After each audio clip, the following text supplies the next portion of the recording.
Well, guys, we are back for another episode of the Liberal Asshole Show, episode 28, as we got a whole bunch of topics to talk about today, and almost all of them involving videos, which will be very cool to watch. So, what are today's topics? We got Second Thoughts video, we got Trump's war code, the European Union cucking Poland, Spain bribing people out of pocket, Manchin Sinema holding everything up and shutting down Congress, ripping apart according to Dora and his ilk, the careerist grifter, AOC's present vote, and the repatriation's meltdown. I think we need to talk about the Manchin Sinema thing, since that's like very important, since it got delayed again. Yep. So of the course, ones that want $0 don't want an infrastructure deal. They want a $0 infrastructure deal. So anyways, for all of you who don't know, Biden for the last few months and Congress have tried to do an infrastructure deal, but there was an agreement with the progressives that there would be a reconciliation bill that has a whole bunch of really, really good policies linked with it. So the deal was they would vote for that first and then vote for the infrastructure bill. But of course, the corporate Democrats, especially Joe Manchin and Kristen Sinema, have held it up for months and months and months, and are actively trying. Well, that's because they're Republicans with the D next to their name. And they are actively trying to renege on that deal to keep out the reconciliation. So unfortunately, I was concerned that, just like they've done earlier, that the squad and all the progressives would fold on this like they always do. But thankfully, they actually had a spine, and they're actually holding it up. And not only that, to my surprise, Biden supports it, even though I don't really believe he actually does. Pelosi supporting it. Even Obama just came out recently supporting the reconciliation bill. It's now to the point where even mainstream media and all of them are against Manchin and Sinema now. This is insane. Can you? Yeah. The mainstream media of all people are now going after Manchin and Sinema. And oh, nice. Thankfully, too, their polls have tanked hard, especially among Democrats, which is fucking awesome. There's bloody time. About bloody time. So now, of course, it was supposed to have been signed, I think, on September 1st, but it got delayed again. But this is Kyle's video from when it happened last time, as we now get it loaded up. Well, we're going to send it to 10 times, so I can't. Let me give you all an update on what's going on right now with the $3.5 trillion reconciliation bill, the Build Back Better bill. Pelosi had originally set the date of September 27th, that we're going to vote on the bipartisan infrastructure agreement by then. Then it was pushed back to September 30th. Then September 30th came, and as I told you guys in my last segment on this, I don't know what's going to happen. We'll see. One of the possibilities is that they push it off again. Well, that's definitely push it off again. Well, apparently, senators are absolutely fuming. Cry more! So here is Representative Josh Gottheimer. By the way, he's the top recipient, one of the top recipients of big pharma money. More Republicans with a D next to your name. Here's what he said. This was either the night before what was supposed to be the bipartisan infrastructure vote, or the day of. Look what he said. Except that's not what the progressives are. Obviously, there's at least 45 or so who will vote against infrastructure if there isn't. At least now they're saying they don't want to vote first, maybe an agreement, the pathway forward. If this all takes a couple weeks to sort out, not because obviously it's not happening tomorrow, if you wanted, is that okay with you? Well, let me just be clear about that. The bill is going to get voted on early this week, and it's going to come to the floor tomorrow as we wanted. And we feel very good about that, so I just want to be clear about that. Second, I believe when it does come to the floor, that we'll have the votes. Oops. So it did not come to the floor, and guess what? The so-called moderates, again, the corporatists, are fuming over that. So take a look at this. First, the smaller tweet there. News. The few House Republicans who are planning to support the $1.2 trillion infrastructure bill are now rethinking their votes after Biden's visit to the Hill today, saying it's clear as ever that the bill is linked to reconciliation. All bets are off, said Representative Don Bacon. Now, the bigger one, Bacon also said he talked to a moderate House Democrat who was furious with Speaker Pelosi for not keeping her promise holding infrastructure vote this week. And the Democrat Pelosi Cry more! You reneged on the deal first. Cry more, Republicans with a D next to your name. And if you don't have Pelosi saying this is wrong, and try to get other so-called moderates on board, corporates on board. None of the others who reached out to was on to it. Which means Pelosi still sort of has the balls. Now, where does the credit go for what went down? The answer is very simple, y'all. The progressives held the line. They held the line, and they stood strong. And they were like, we had a deal. The deal was, these two bills go together. They go together. They are linked. If you're going to delink them, you're violating the deal. We're going to vote against it. There's supposedly about 50 House Democrats in the Congressional Progressive Caucus who are like, no, we're not bluffing. We're serious. If you bring this up for a vote now, it's going down. We're going to vote against it. We had a deal. We're going to abide by the deal, and that's the end of the conversation. And that's why you need to have this strong resistance from the very start, like with forced to vote. About time. And that's why finally going to back and stand your ground on something. And this is why you don't listen to idiots like. And this is why you don't listen to idiots like Vosh and them that advocate. No, you gotta work with them. Fuck no. We have the power. We force them to do what we want. So they held up. They held strong, and they flexed some muscle. And you know what? it worked. It worked. Well, So you have to give credit where credit is due. You have to say good job. Because That goes for all the people that hate the squad, too. You have to give them credit on this. You're both wrong, too. How about that? Brian Isilk believe we can never give credit to the Grift squad on anything ever. Yep, them, Vosh, and his idiots are all wrong. they go around the bill. And it passed. Reconciliation would have been totally dead and gone. Hold on, I'll pull up, as I always do virtually every show, I just keep this for every show, the provisions of the bill, because this is what the House Democrats went to the mat for, okay? Child tax benefit, universal pre-K, paid family leave, paid medical leave, tuition free college, lower prescription drug costs, Medicare vision, Medicare expansion, housing home care, time money, lower Medicare age, Obamacare expansion, and then, of course, tax increases on the wealthy. That's just All of them are some of the awesome. provisions. This is what they went to the mat for. And now they're in the driver's seat. So what have we been telling you all along? You have to play hardball. Because all the evidence shows that usually the left goes along to get along, and they get worried, and they wait to have a seat at the table, and they always fall in line. Well, now they stood up. And since they stood up, and since they fought, now they get a seat at the table, now their voice matters, now they're forced to be reckoned with. This is all we've been asking for all along. So listen, don't get twisted. What's going on is still incredibly volatile. There's no doubt about it. But now it's much more likely that the top line number is going to be way higher than what it would have been otherwise. So, again, if they voted on reconciliation, they're like, okay, we'll vote for this fact that reconciliation now. If they vote on the infrastructure bill, then there would be no reconciliation at all. It'd be over, it'd be done. But since they stood up and blocked this, well, now there's a path forward with a lot of left input. So, ultimately, what would be the best case scenario moving forward? Guys, I want to tell you that $3.5 trillion getting passed is the best case scenario possible. I just don't think Biden has that in him. So in other words, in order to get the $3.5 trillion bill passed, Biden needs to go full FDR, go full LBJ, call Kirsten Sinema, Joe Manchin to his office, call every House Democrat, hold out his office, and make an offer they can't refuse. Each one's an individual case, so the details vary from person to person. But with Manchin, you say, listen, Merrick Garland can prosecute your family for all your crimes you just came out and was reported on, unless of course you vote for this bill. If you vote for this bill, don't worry, I got back, no. Kyle, if you did that, that would actually be impeachable for Biden. I don't know why you keep saying something so stupid like that. That's just dumb and wrong. That's like something Trump would do. Like, what the fuck, Kyle? That's something Trump tried to do, if Yeah. you remember. Yeah. He tried to do it a couple of times. Yeah, so what the fuck you trying to use that? Oh, if you vote for this bill, we won't, go after your kid. Like, no, that's just corruption, Kyle. What the fuck? Military base, do you want to make an infrastructure project? Here's the same thing. Do you want to position my administration? Do you have somebody in your family who wants to join my administration? I'll give you everyone as long as you vote for this bill. But you got to vote for this bill. Honestly, that also would probably be corruption too. Oh, if you vote for this, we're gonna put your we'll be okay to put your family member on a committee or something. That seems pretty corrupt too. You gotta think of probably some better examples than that. Like maybe pork. If you don't vote for this bill, you're also making one. We're going to fund primary. I'll give you an idea. Yeah. You're the reason why it's failed, the reason why people have child tax benefit, universal pre-K, pay family, You got which we so on and so forth. food to him. You gotta have the money balls. You only get these people online. Now, Biden You used to pummel him into the dirt. Yeah. even if Biden did do that, there's a decent chance it still would work, particularly in this Kirsten Sinema. Why? Because from my reading of the situation, it looks like there's some signs that she's ready to bail on Washington no matter what. And so she's ready to bail on Washington no matter what. It's hard to make online. She doesn't want future politics. So that might be the case. The reason why she's just flat out doing a corruption tour right now is because she's ready to cash in, to just leave, kill this bill, leave these and pay massive amounts of money for all corporations that were lobbying against this bill.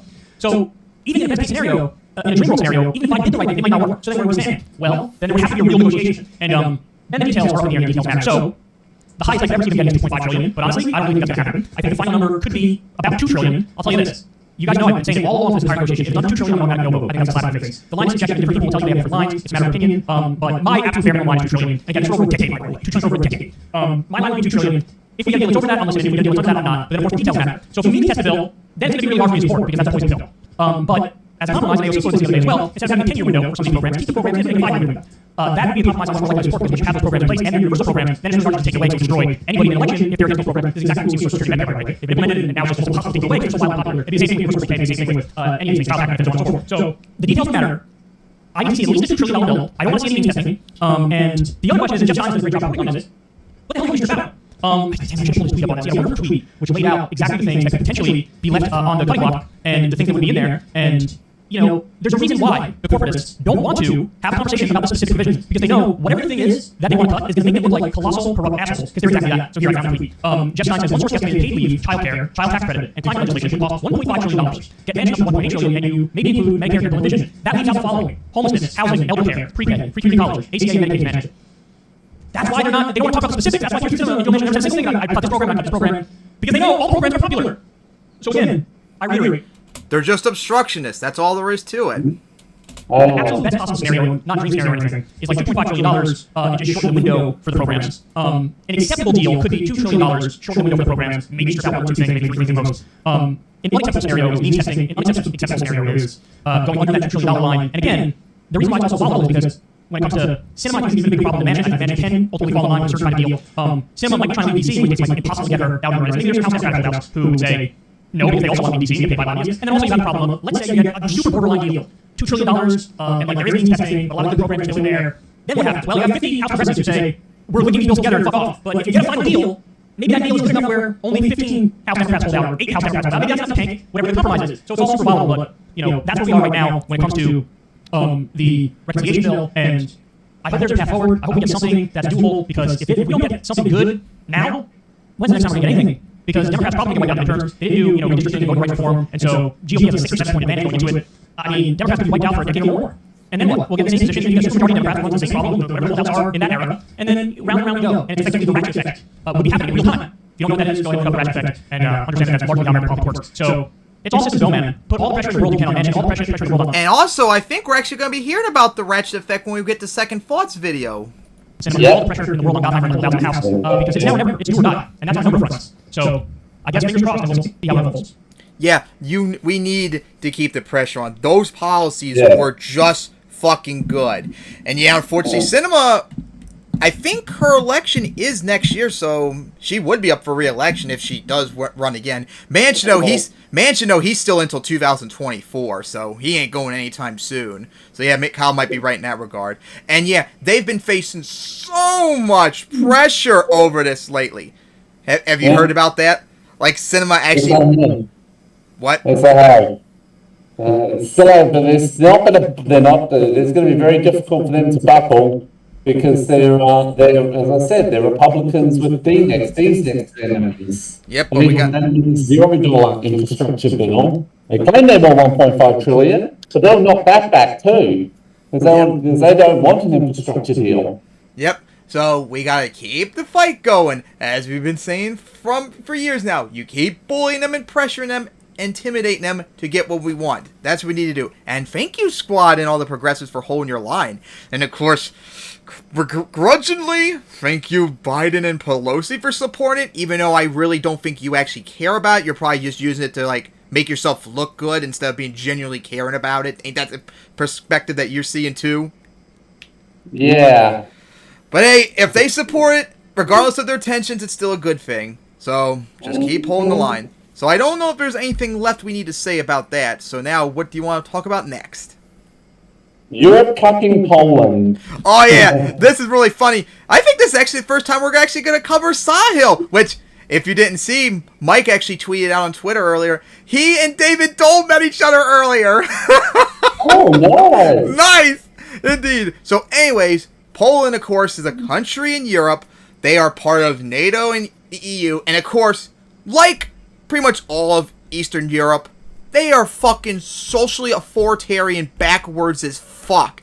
The funny thing is, they actually, unlike almost all of Eastern Europe, pretty much recovered from the communist era and actually are pretty successful capitalist countries, but socially, like all of Eastern Europe, they're fucking backwards. Like last year around this time, they literally banned abortions completely. Like that's how progressive they are. And of course, for years now, they've banned LGBT rights. Like you can't even promote it, like protest about it. And other really disgusting authoritarian crap like that. But dude, they're trying to turn Poland. Okay, no, they're not trying to. They're turning Poland into a white ethno state. But of course, since Poland's part of the EU, they actually have some economic pressure against them. And Sahil actually covered this, where Poland, because the EU is going to stop funding them if they don't stop being anti-gay. Now they're getting rid of their laws about anti-gay rights, and it's awesome. As here we go. So it appears that Poland hates a lot of different groups of people, whether it be you believe in Islam or you are LGBT. Also, hi, Sahil would like to have you on the show. Anti-LGBT zones, or what they call LGBT-free zones. This is part... Yeah, Poland and a lot of Eastern Europe are very homophobic, and they have like zones where you cannot protest about being pro-gay rights whatsoever, like I mentioned earlier. Of a ongoing brawl between Poland and the EU. Poland would have been nothing without the EU, but Poland is very conservative socially, very, very conservative socially. So that's obviously at odds with the EU. Poland gets lots and lots of money from the EU. So what's been going on is the EU has actually been withholding funds from Poland in order to get them to follow the rules of the EU. And so what's happening now is it appears that some of these areas in Poland this headline, it reads, Poland blinks first in an LGBTQ spat after EU halts financing. So it says parts of Poland that declared themselves LGBTQ-free zones in defiance of European Union diversity policies began reversing their stance after Brussels halted as much as 126 million euros, 148 million US dollars, of pandemic aid.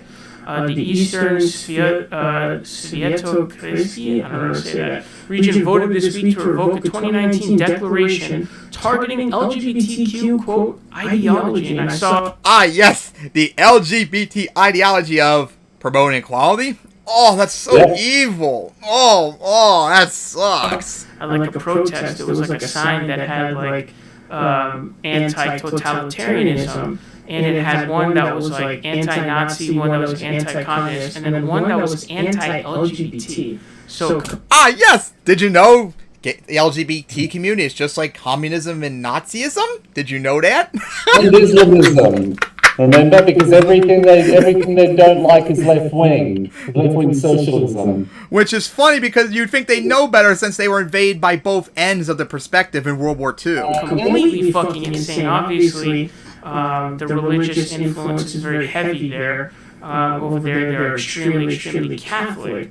That is unfortunately a problem with all of like Eastern Europe when Soviet Union fell. They went like hard right socially on social issues. It's disgusting. It says the Malopolsky region in the south may follow suit Monday after amending a similar resolution. It says 5 of Poland's 16 provinces defied the EU with either anti-LGBT declarations or resolutions singling out sexual minorities. The European Commission sent letters to the regions' governors this month, warning that the funding will be withheld unless the measures are withdrawn. So this is one example of them using this. Obviously, there's a whole other battle going on in terms of Polish law primacy over EU law. It doesn't appear that they have any grounds for that, but they have a right-wing government that's actually spreading anti-EU propaganda So for anybody that doesn't know, this is like a big controversy right now with like the EU, like member states. That's like part of the reason why Brexit happened, is that there's like a conflict between like country law and the EU's law. That's why part of the reason why Brexit happened, and this is part of the reason why. Brexit. Absolute disastrous shit show that's been.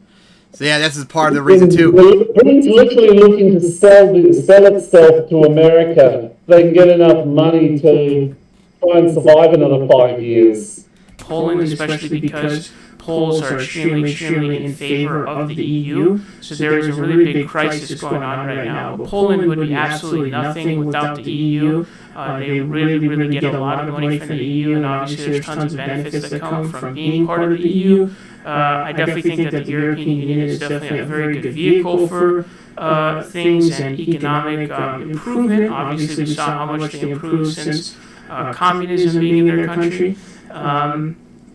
And yeah, it appears that the fines, the withholding of aid, seems to be working in this kind of fashion. Now, what is it going to take for Poles to be open towards, and accepting of, LGBT people? I don't really know, but this is definitely a good move, and I'm glad to see it. Well, I know what will get them to become supportive of LGBT rights. One, it has to be a cultural change, which hopefully people around our age could do that, but I don't know the Poles when it comes to the young people over there. And also economic pressure, like the EU just did.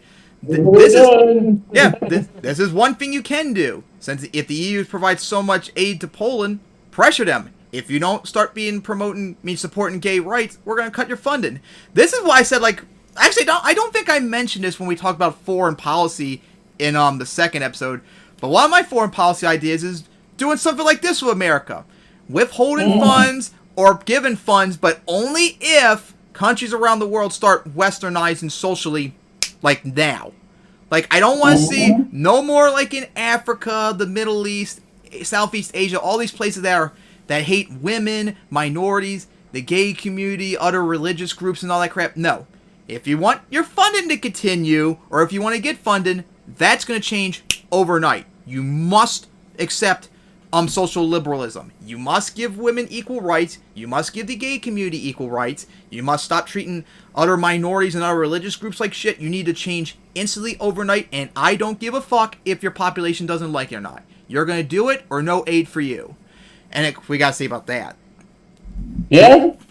Although I think a few countries you're going to have to throw a bit of you're going to need things like education in that as well. Yeah, that's what I'm saying too. Although I've heard there's going to be with certain countries. Yeah, you can go. You got to enforce them all to accept it. Yeah, it enforces those things. Partly that's going to be, well, okay, so how fucking long is it going to last? And before we have to take all their money, steal all their money again. Yeah, I've heard some people say that the public is going to go, nope, boom. Well, too bad for them. No aid for them then if they refuse it. That's their choice. And even speak a little bit of freedom in there as well. And of course, I've heard people say, that would be a terrible idea because they'll. You say something? I didn't. I've heard people say that would be a terrible idea because then they'll just go to China, who doesn't give a shit about socialism. They'll give them money no matter what and become pro-China. They don't really like China either. Like both people, but people don't seem to understand is that America and China are hated by pretty much everyone in the world, and also they're pretty weak. It's not like even if they were pro-China, what are they going to do to hurt us? Nothing. They're literally have no effect on us whatsoever. So I wouldn't even care if they did, but they need to change their social issues now. No more of this authoritarian bullshit. So good on the EU actually forcing Poland to become more, get rid of their discriminatory laws against the gay community. Hopefully they keep doing it, and hopefully they keep doing it to everyone else that's part of the EU and Eastern Europe, because almost all of Eastern Europe is disgustingly authoritarian backwards and needs to end. So anything else you need to say on this?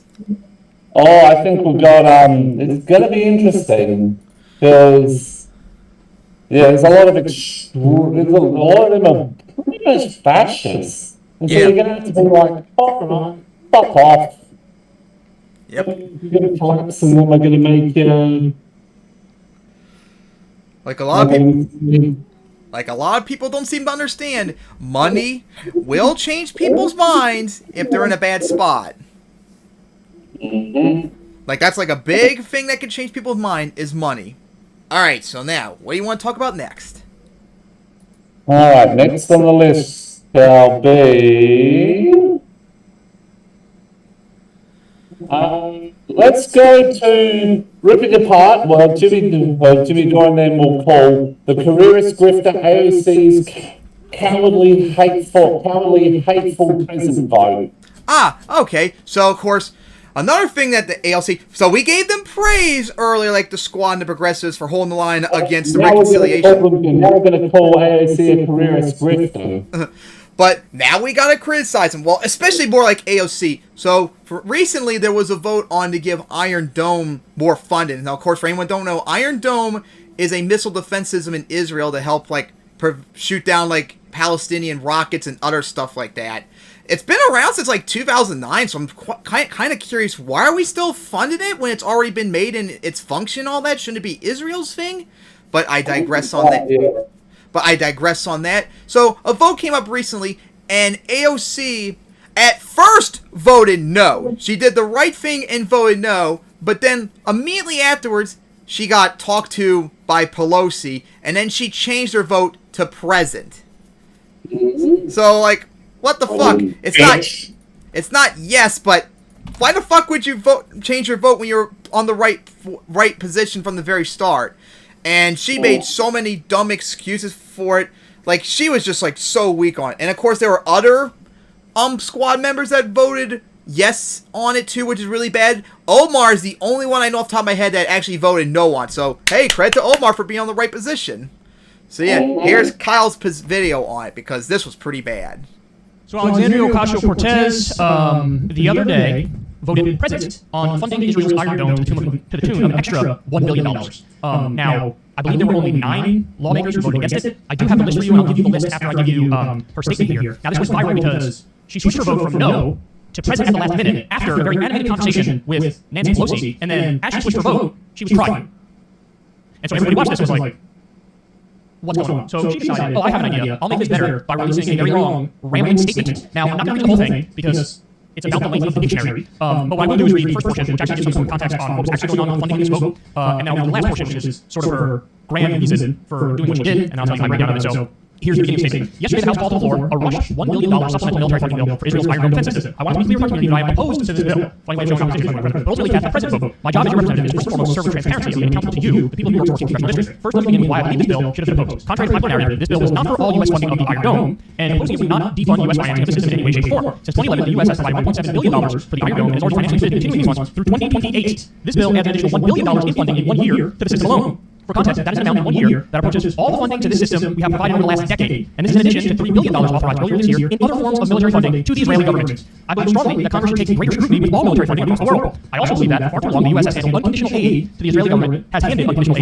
while doing nothing to address or raise persistent human rights abuses against the Palestinian people, and that this imbalance of power must be centered in a honest conversation about Israel and Palestine, in addition to the many other governments we militarily fund with pattern of human rights abuses, such as the Saudi and Colombian amendments I introduced last week as well. So she also introduced overall amendment, which would cut military spending by 10% across the board and then redirect that funding. Cutting military by 10% would be a positive thing, but in all seriousness, it's nowhere near enough. It's not even close to enough. When you look at the overall spending in the U.S. versus the world, we spend more than the next 11 or 12 top countries combined on the military, and most of those countries are our allies. So we spend way too much on the military with a proportion of I would put our military spending by at least 50%. She proposed something to cut it 10%. Now, the reason I'm doing this first part is because the stuff she says on, hey, we already fund Iron Dome, and we fund a lot, and this doesn't affect that funding at all, this is adding $1 billion on top of the regular we already funded. The reason I'm doing this part is to tell you guys all that stuff is true. That's all true. Now, however, and this is obvious, but I'll point it out, that should lead you to definitely vote no, and not vote present or vote yes. Now, let me continue to bring into the crux of why she did what she did, or her rambling, barely coherent explanation of why she did what she did. Okay.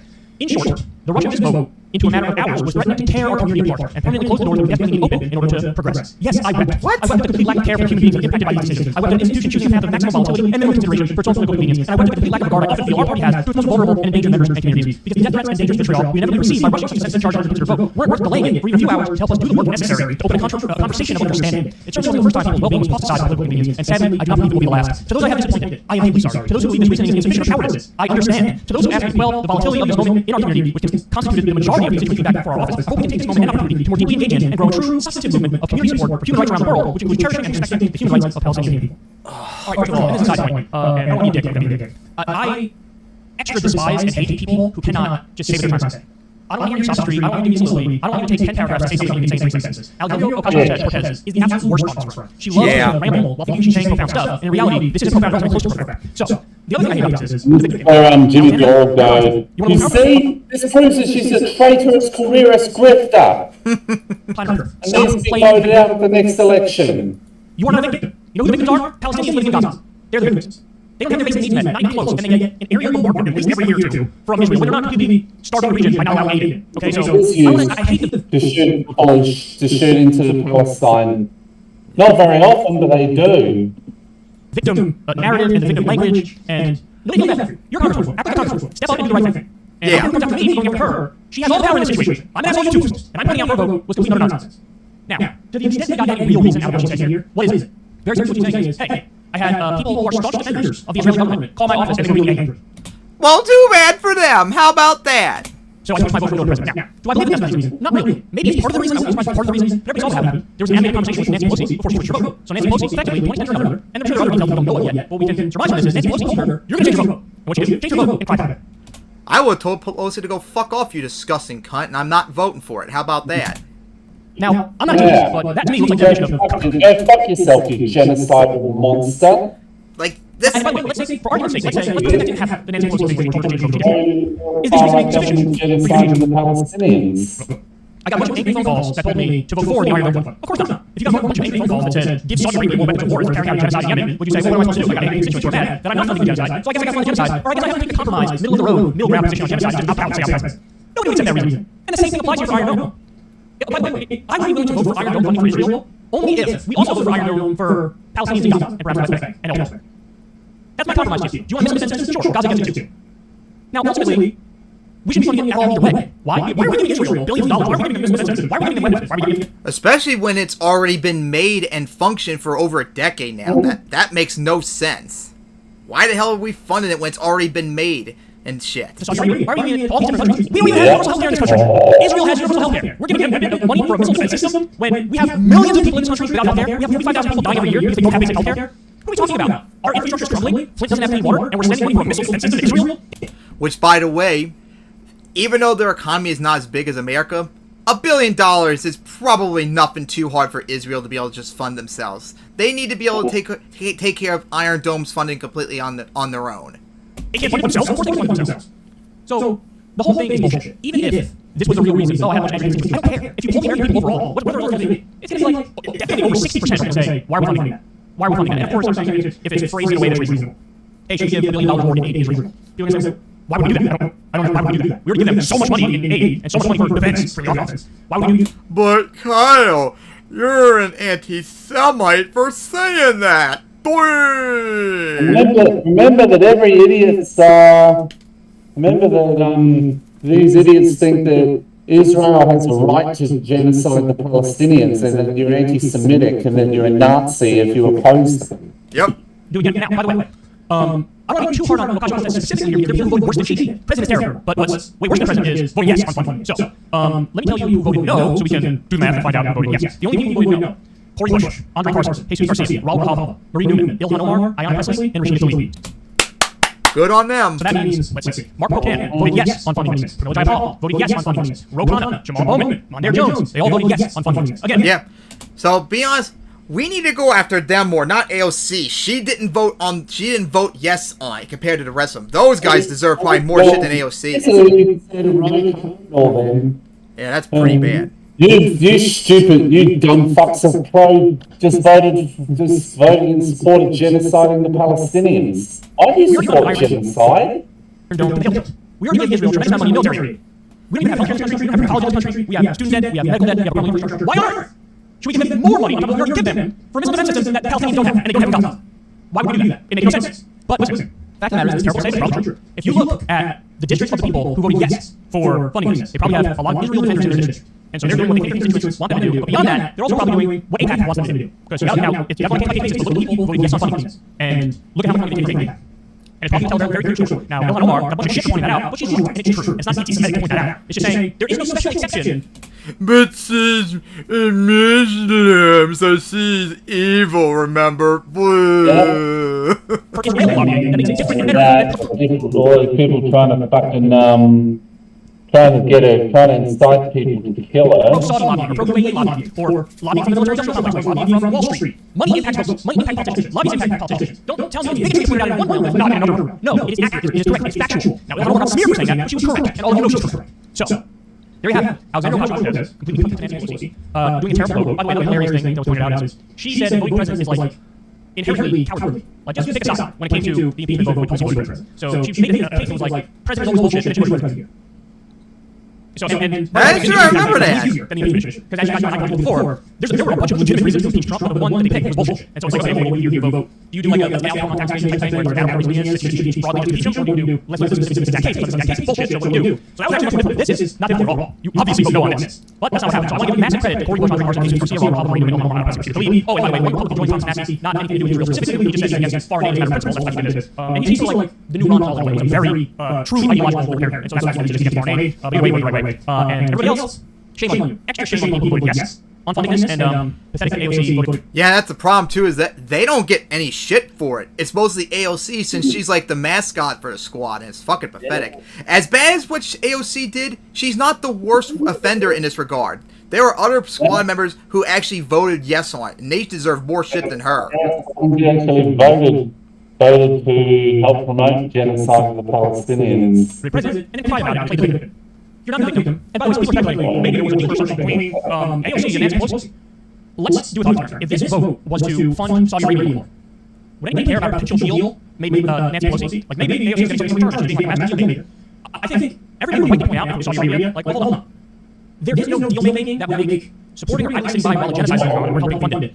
There's no deal that would make that moral stand okay. And that's exactly how I feel about this AOC. There's no potential deal where she gets something out of it on some other policy front that makes it okay to sit idly by as we give away even more to Israel and fund them more. Especially if this country's falling apart. We don't have our basic needs met here. We also give them a tremendous amount of money, not just for defensive military stuff, but offensive military stuff. There is no deal that would make that okay. So I wholly reject that line completely.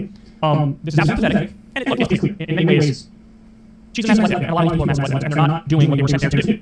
Thankfully, on one front right now, the Asian package is still strong, and I wish them nothing but luck. I want people to have your credit. I want people to say, hey, good job on that front. And I have to this point on the Asian package. But listen, my job is very simple. I do this calling calls strikes. And so, if they fold on it in a way that I think is totally acceptable, if they accept it like bullshit, and have to call out. If they end up working on it like it's genuinely good, I'll say, great, good job. But as of right now, federal reconciliations. And that is something that people like Vosh and people like Dor, who are on the opposite sides of the perspective, are just wrong on. They're nuanced. They're not. They are both weak and weak and shit, like Dor says, and Vosh is wrong on. But also, they will hold the line too, which Voss is right and Dor's wrong on. They're both just wrong on this. You have to have a nuanced view. They both do fight, but they're also weak at the same time. It's both things. Stuff. No credit at all on this step to keep people the proper way. AOC found a way to not only move the wrong way, but be extra insufferable about it, with a long, rambling thing that made me roll my eyes and made a lot of people roll their eyes. I will say this. She's right about one thing when she says, for those who think I'm a coward, I understand. Yeah, that's right. Yeah, you are. Am I a coward? Yeah, I guess maybe. I can understand why you take that position. That's a lot. Maybe, just maybe. Don't be a coward. Give that a shot. Yep. So what we gotta say about this? Yes, she is weak. No, Dor, she is not a careerist grifter. And as for Vosh, We do not buckle to the establishment on everything. yep, you're both wrong. How about that? So yeah, You're both wrong. The balanced middle between epic, amazing, oh my god, she does no wrong, and she's a yep, they're both. Exactly. So yeah, fuck off AOC for that president vote, but honestly, we need to go after the people that voted yes for more on it. Just because they're not the mascot doesn't mean they get away with it. We need to, and yes, we need to call them pro-genocide. Yep, but hey, also, thank you Omar and all the others who voted no on it. You actually made the right thing. So, like I said, you gotta be balanced. You call them out when they do something wrong, but praise when they do something right. It's not automatically one or the other. Alright, so now, what do you want to talk about next? Spain bribing people out of home. What's this? Oh, so every morning when I wake up, one of the first things I do is go on Twitter, see what's going on. And I actually saw this on Twitter the other day as I'm trying to find that article again. Spain is considering a $290 UBI to help people get out of their homes and like help them with like rent or mortgage or something like that. Which actually reads it right here. Let me go get that article. Spain considers paying young people $290 a month to move them out of their parents' house. Stupid ads. Young people in Spain could be paid $290 to move out of their parents' homes under proposals put forth by the president, Pedro Sanchez. Speaking at the summit forum, Sanchez, who is the leader of the Spanish coalition government, revealed plans to combat high rents and make it easier for low-earning young Spaniards to find houses of their own. The plan could see people aged between 18 to 35 with an annual income of less than 23,525 euros, which is equivalent to almost $2,700, roughly 1,977 euros a month, be paid 250 extra euros a month, which is $290, to put forward towards rent. $1,000 Nice. So, I wanted to talk about this. On the one hand, yes, this is a good thing. This is a good policy. But my main issue is, why is it that people always have a fucking problem with people living with their parents? That was the main issue I mostly wanted to talk about this. Like, why is it such a big deal if people want to live with their parents even in their old age? I mean, you and me, we live with our parents. You don't see anything wrong with that? And it's like is it a problem in Australia with that mindset too? That you have to get out of the house when you're old enough? Not so much. Or maybe it's just an American... Really, it's not that back in Australia. Maybe it's just an American thing pretty much, because, oh god, every time I hear people, when my kid's old enough, I'm going to kick them out. Why? Like, why is it that people can't have, like, more of, like, East Asian Japan's philosophy, where it's the opposite? You're expected to live with your parents, and especially if you're the oldest son of the family, you're supposed to expect to be with them forever, pretty much. Like, why? It's not that big of a deal. Like, they demonize people who want to live with their parents. Well, the reason why, because I actually saw a poll recently after, like, COVID, that I think it was between like people of my age. I think it's like 55, maybe almost 60% of people around my age live with their parents now. Hmm. Well, a lot of that, of course, is COVID. Of course, they can't afford to like live anywhere, stuff like that. But guys, the main reason why people don't leave their parents' houses is mostly because of economics. If they could afford to move out, they probably would on their own. That's the main issue, and that's the good thing that Spain's doing. This is what everyone else should do. But at the same time, there's nothing wrong with people staying at living with their parents. It doesn't make them a failure. It doesn't make them less of an adult or anything. And also, here's something that you don't seem to consider. What if people want to live with their parents? Yeah, how about that? What if people genuinely want to live with their parents for whatever reason they want to? How about that? Like, for you, why do you live with your parents? Because I can't afford to move out. Now, hypothetically, if you could, would you still move out? Possibly. Because honestly, if I could afford to, I don't even know if I would want to leave. Why would I? Especially since I actually can't leave my house because I need to help my mother with stuff around the house, so I actually have a reason to stay. At the moment, for me, no, but once I get a partner who could live with her, possibly, or I go into a share house, maybe. But, like, if people want to live with their parents, there's nothing wrong with that. Like, stop having this, like, mindset of, oh, you're less of an adult if you don't move out with your parents as soon as possible. So, like, no, fuck you. Fuck that mindset. I'm tired of it. But, yeah, this is a good policy that Spain's doing. So we gotta say about that, and, of course, that mindset. I hate that mindset. It's almost authoritarian in a way. And, of course, we gotta say about... Just feels like if you can't afford to go out, you can't afford to live on your own, you can't afford to live on your own. And, of course, we gotta say about Spain's policy. I think it's a good idea in theory. Yep, it's awesome. So now what was I gonna say? Oh, yeah. Like, do you have, like, had like grandparents or whoever that like bug you about like doing stuff when you get older? Like, oh god, I remember when my maternal grandmother was alive, like when I was becoming 18, she was already on my ass about like getting married and having kids before I was even 18, for God's sake. I was like, dude, we can't. You do know we just had the Great Recession going through right now in 2011 still, right? I can't afford to have kids, and I don't want to get married and all that stuff. You know what her response was? What? Well, that's what we did when we were your age, so why can't you do that? Economic conditions are much worse for young people than they are now. Yeah, back then you could afford. Like we talked about this before when it came to like income.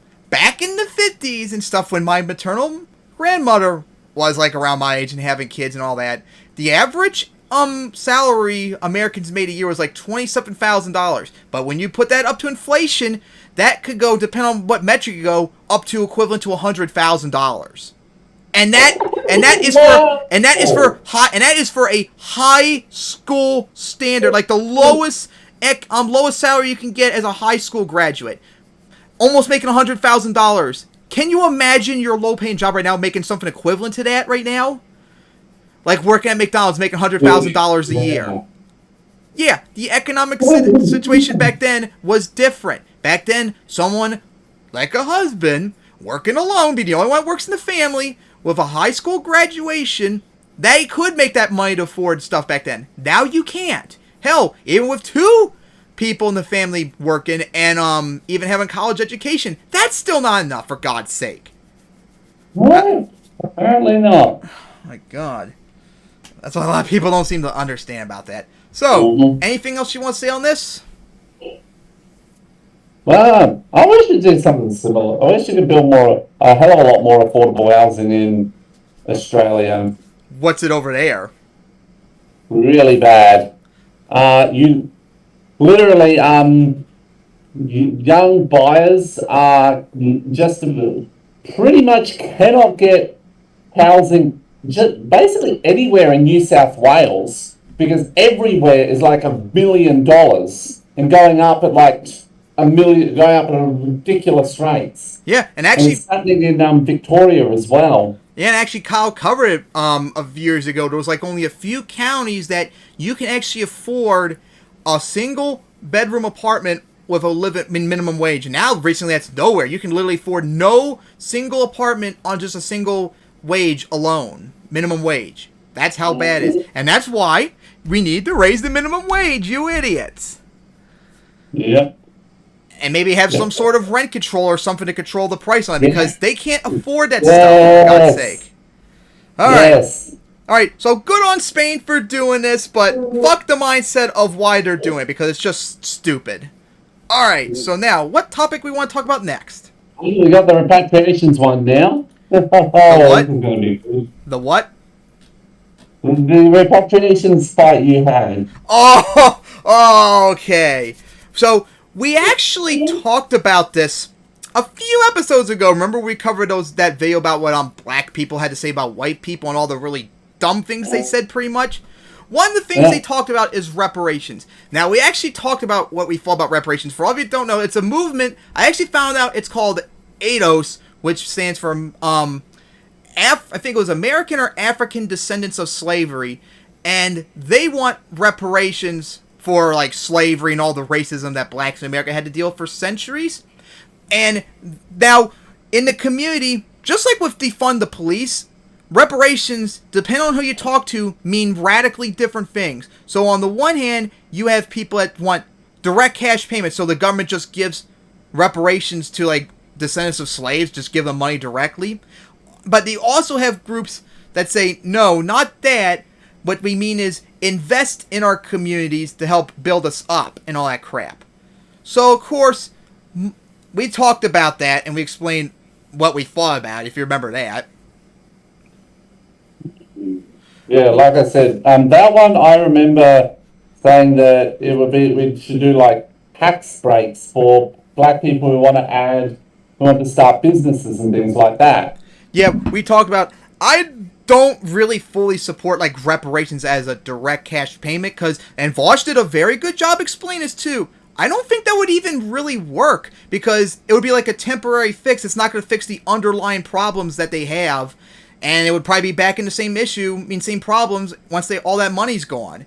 Plus, I don't think a lot of them, not every one of them, but I think a bunch of them are probably not going to smartly use that money in a correct, reasonable way. And I know whites would do the same thing too, so it's not like a racist thing. So don't accuse me of being a racist. Just a lot of people just don't handle money very well. And another problem is logistics. How are you going to do that? Like, a lot of people bring up, like, reparations for the Japanese Americans that were interned. Well, here's the thing, though. That was done immediately after, wasn't it? No, that was in the 80s, 40 years afterwards. Oh, wow. But the thing the difference is, unlike with them, that was in a 40-year gap, and of course they were interned back in the 40s, we're talking about millions and millions of people multiplied by who knows how much compared to the 120,000 Japanese Americans that were interned, and it's over centuries, so we don't even probably have, like, actual, like, family data and lineage to find out who indeed was a descendant of slaves, because it's supposed to just go to people that were descendants of slaves, so how are we going to know who's a descendant of slaves? How are they going to know? Because it's probably going to be very difficult to find out, and stuff like that. So there is a logistic issue about that. And this I don't care about, but this is definitely going to be an issue. There is going to be like a white backlash for this. There is definitely going to be a white There's definitely going to be a white backlash. Like, whites are going to think like they're being like demonized and paying like some sort of tax to give them reparations. Now, I don't think that, and I think they're silly to think that, but it's still going to be there.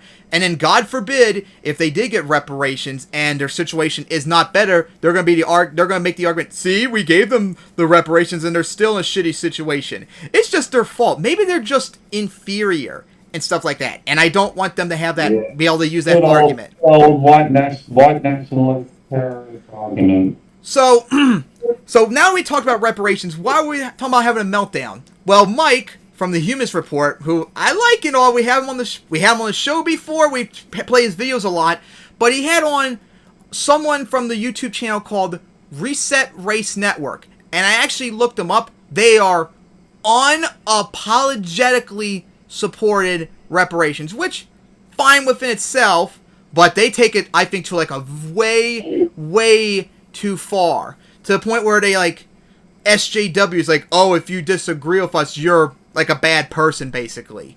So I actually commented, for example, I don't support reparations. I support investing in these communities to help build them up, because, like I said, I don't think reparations is going to really fix the issue.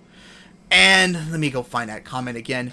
The woman that was on there replied, that triggers gentrification, but I'm sure you're not concerned about that. Like, what the... Well, first off, no. Now, for all of you who don't know, gentrification is when a neighborhood that's, like, downtrodden has, like, economic investments done into them that builds them up, which is a good thing, but the problem is there's a big controversy where it kicks, like, people out. So basically, a big problem is when gentrification happens in these poor, like, black communities, they get eventually kicked out and not get in any better situation, just rich, like, white people basically come in. Now, like I said before in that video, I have mixed feelings about gentrification, because on the one hand, it's not debatable. It is better economically that it's done. But I don't want them kicked out either. I want the economic benefits, but them not to get kicked out. So I have like a more nuanced take, but of course that's too radical for a lot of these people. And of course, makes too much sense and doesn't agree with their black separatist ideology. And then of course, no, government investment in a community that's downtrodden does not necessarily mean it's going to be gentrified. So why would you automatically assume it's going to lead to gentrification? And also, more importantly, which pissed me off, why would you assume that I am okay with gentrification? Yeah. I think I know why. I really do think I know why. Because I'm white, and you think I don't care about because I'm white, and I bet if I talk to this person more, I would not be surprised if they bring up like I'm full of white privilege or something like that. Like, I can't imagine why else would you say that I probably won't care about gentrification. I do care, but there's also benefits for it. We need to figure out how we get the benefits without screwing out the minority community. It's called nuance. So, it's bad enough, in my eyes, that was pretty much just racism. Oh, you're assuming that I don't care about gentrification issues because I'm white. Like, why else would you bring it up? There's no other way I could think of otherwise that you would bring that up. And of course, I brought up, too, that I still support, like, investment in these communities to help them out. But, as I found out with these people, they are against investing in black communities because, as they said, I kid you not, I saw comments on this, and on their videos and all that, they think it's going to keep them from getting the reparations that they want. And basically, they want reparations no matter what. They are, like, absolute on that. They don't think that it would actually help them. They think it would even be a scam to actually invest in these communities and not get reparations. Oh my god! Like what in the absolute fuck? Why that? Like what the? You think it's bad enough when it's 40 years for determining who is a descendant of internments? 150, 200 years? Technically 400. That's going to be almost impossible. Well, 400 years, technically, remember. No, but you know what I mean. Like, hundreds of years. Like, how are you going to trace the lineage from that far? 160, 170 years after post-slavery, you got a lot of... It's not going to be easy to track back to those who are actual slaves. And then, of course, why would you be opposed to investing in these communities because you don't get reparations? That's a little stupid. Like, couldn't you at least maybe have, like, a compromise? Okay, let's get these investments, but we'll still fight for reparations. But no, we want reparations no matter what. And then, if you think that's not bad enough, it actually gets worse. They actually did a video where they freaking had Robin DiAngelo on their videos talking about white fragility and all that crap. Oh my god, that was so disgusting. And for all of you who don't know, we actually covered a Robin DiAngelo is a fucking rich, out-of-touch liberal who basically thinks all whites are racist, and she promotes like these diversity training programs and corporations. All that. Is she the one who literally thinks racism is genetically thinged into white people? Yep. So she's a fucking racist piece of shit against whites, and they fucking promote her. And then someone pointed it out in the comments that she's a piece of shit, and they literally, and the commenter of Reset Race Network said, "How you combating white fragility with white fragility is really awesome." They're actually using white fragility as a counter argument. What the fuck? Yes. If you, well, first off, who says they're necessarily white? But even so, even if you are white, you just have white fragility, so dismissed. Which is why I said before, I don't really like the far left community and people like these, because they dismiss people because they're white, because they're racist. And then, and you're probably thinking, oh my god, how can this get any worse? It actually did get worse. So they actually shit on white leftists, like they shit on Kyle, they shit on Vosh, because they have more nuanced takes on reparations and stuff like that. Like Vosh, as much as I hate him, actually did a couple videos on reparations, and I pretty much agree with 100% he said. And he actually did a discussion, I think it was a month ago. I just saw the video yesterday, like a near hour discussion with a black YouTuber about reparations, who, this guy actually supports Reset Race Network's position on reparations. And Vosh talked with him, and he discussed his concerns about it, and the guy was, like, pretty nice about it and all that crap. He wasn't, like, a hardcore, like, absolutist, like, Reset Race Network was. So, after the video, guess what happened? She made a 4-hour video.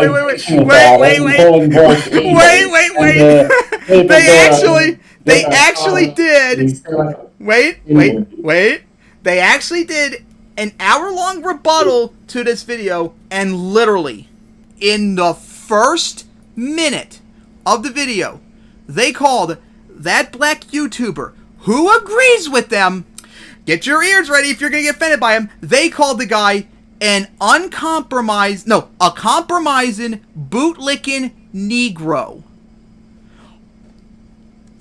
Yeah, they actually called a black person who agrees with them a Negro. What in the fuck? Dude, I was stunned when I heard that. Blatant racism. And in fact, I think I found the video. Is this it? Reparations. One more time. It's only within the first minute. Please slow down to normal speed. It just makes it in 2 times. It's hard for me to understand anything anyone's saying, because everyone's saying like Destiny and Ben Shapiro. Yeah, I got normal speed. So here we are again. Vosh tries to tackle reparations one more time. This time he actually talks to a black person. Unfortunately, it is a compromised bootlicking Negro. Jeez, what the hell is that in? Wow! Blatant racism! And people... How far was that? What in the absolute fuck? And then they said in their video, Vosh has a bad take on reparations. No! Vosh is correct! You're wrong! So guys, there you go. You've seen a black YouTube channel being racist against other blacks, even though he agrees with them, but since he was a little bit more nuanced and was willing to talk to Vosh with this, now all of a sudden he's a compromised bootlicking Negro. That was insane. Yeah. So what do you guys say about this? Unfortunately, that's pretty typical of black nationalists and black separatists. This is the sort of shit they believe. Literally, they believe racism is genetic, instead of doing that institutional racism versus casual racism stuff. They literally believe oh, white people are genetically designed to be racist. And they believe shit like that. It's disturbing is what it is. It's racist! To the point where they're racist against themselves! And then, of course, this is not to do with reparations, but recently Vosh has had a new drama thing right now where he's been making fun of, like, black separatists and black nationalists who actually want to decolonialize, like, African states. And I kid you not, one of the arguments they want to do is they want to actually kick out white people from their countries. Racist! What the fuck? Black nationalists are a little like I said, black nationalists, black separatists, they're really not that different from the white nationalists. Oh, and Vosh pointed that out, and they would get so mad. Stay mad, you are. So yeah, fuck Reset Race Network. I don't even care if I get your name count wrong. You're nothing but a bunch of racists, and honestly, the way you come across, you sound like just people that are just so vengeful against whites. That's why you want reparations no matter what, to the point where you don't even support investing in the black community. Like, what the actual fuck? And also, Mike, I love you and all that, but I gotta call you on this. This is bad. You should have that video taken down for how bad they were. You don't support these people. They deserve no chance whatsoever. They're racist and they're disgusting. And thankfully, they're smaller than me on YouTube, so, how about that? Oh my god. I can't believe people actually support this shit. Anything you guys say about this? Like, even if you support, and also, I want to say this too, for any, blacks that are watching me in this, episode, even if you support reparations, please don't end up like these people. Please. They're unreasonable. They're racist pieces of shit. You can support reparations, but not be like this. And also be willing to understand the nuanced arguments about why reparations may not be the best idea, like Vosh has covered a lot better than us, and we've covered before. But don't assume that, since you're white, you don't care about us. Oh, and this black YouTuber that agrees with us somewhat, even though not fully all the way, he's just a compromised bootlicking Negro. Like, how do you not see that that is just disgusting racism? So anything you want to say about this topic? Because, God, we talked about it forever. This is nuts. This really isn't good. Alright, so now, what do you want to talk about next? I think the last one we can do is the call that the top US general did, try to stop the fears that Trump was going to start World War III. And we still haven't done the second thoughts video, so you want to do it first. No, I don't. I think we're going to run out of time after we go over the US one. Well, honestly, you know what? Since we actually mentioned, like, racism earlier, and of course with the, Democrats, like, you remember, like, the ratchet effect that Kyle talked about? Maybe it would be better if we talk about that video. Yeah, I reckon we should. Yeah, so, second thought, we actually watched a bunch of his videos before. He did a video on why America has two right-wing parties. Yeah, you might think, the Democrats, the far-left commie Nazis and all that crap. No, they are centrist at best, right-wing at worst. We don't have an actual left-wing party for decades. And this is a good video, which I'm actually watching for the first time by Second Thoughts explain it. And hopefully he'll cover the ratchet effect as we mentioned earlier. Yeah. This episode and others like it are made possible by the generous support of my patrons on Patreon. If you'd like to help support this channel and get early access to every video, consider becoming a patron at patreon.com/secondthought. Believe it or not, the Republicans are not the only major right-wing political party in America. Of course, there are smaller conservative groups like the Libertarian Party and the Constitution Party, but for all intents and purposes, and contrary to what you probably heard your whole life, the Democratic Party might as well join them on that list. How else could we categorize a party that blocks movement to the left, passively accepts movement to the right, and sometimes even embraces conservatism outright? In this episode, we're looking at how the Democratic Party takes advantage of the current electoral system to stop, to the best of its ability, the progress of left-wing politics, and how it even actively promotes a right-wing agenda. We're talking about something called the ratchet effect. If you've been following this channel for a while, you've probably already heard me talk about the absurdities of the Democratic Party. A little bit. When you got it 2 times 10, I can barely understand anyone. Everyone one just sounds like Destiny or Ben Shapiro.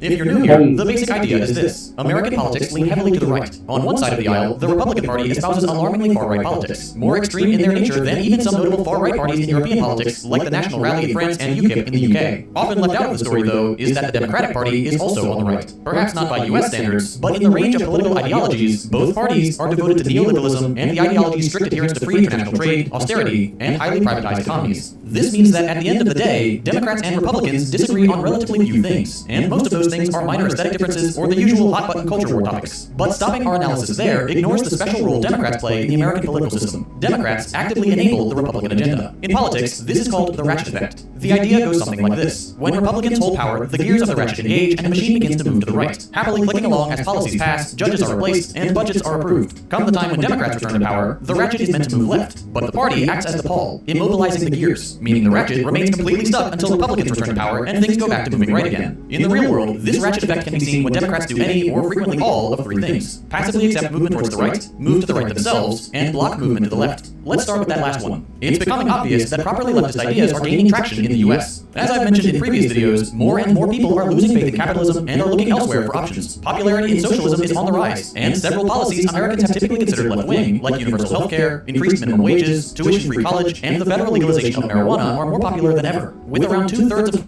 And not only that, Republicans also support those things too, remember?